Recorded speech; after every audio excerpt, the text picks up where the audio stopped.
Educators, do you ever feel like you struggle with compassion fatigue or moments of burnout where you're exhausted at the end of the day? Do you struggle with having the same energy and passion and drive for the profession that you did when you first started teaching? Do you ever feel like you struggle with classroom management, that students are reacting in ways that don't quite make sense for the situation that's going on? I'm Caroline Poland, and I am the founder and CEO of Poland & Associates Consulting. When you think about implementing a trauma-informed classroom, what would be different? What would you as an educator look like? How would students interact with one another and what they were learning? What would you want things to look like, and what would be different? We know that individuals in people-helping professions, and certainly you as educators fall into that, have higher rates of compassion fatigue and burnout and secondary traumatic stress. Educators, you put so much energy and passion into the work that you do and the classrooms that you build and how you journey alongside students. And that's why I've created a 4-part Trauma in the Classroom series that looks at building and running a trauma-informed classroom. The first module of this series looks at the biology of trauma and how to take the biology and physiology of trauma into account as you build a classroom. We look at emotional regulation techniques that you as the educator as well as students can use to help their brain be the healthiest that it can as they learn and as you educate them.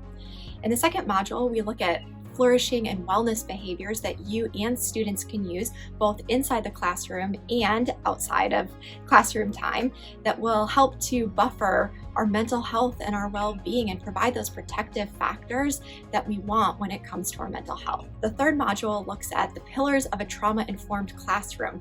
We look at emotional regulation and safety and connection and ways that you can build that into classroom management and educational opportunities and discipline and do-overs and just relationships in general in the classroom that helps to build secure attachment and create a felt sense of safety for students in your classroom. And then in the final module, I talk about compassion fatigue and burnout and secondary traumatic stress, and I will help you implement proactive strategies to help create buffers against compassion fatigue and burnout and secondary traumatic stress in your own life so that you can be the educator that you would like to be and so that you can have the duration in this field that you want to have.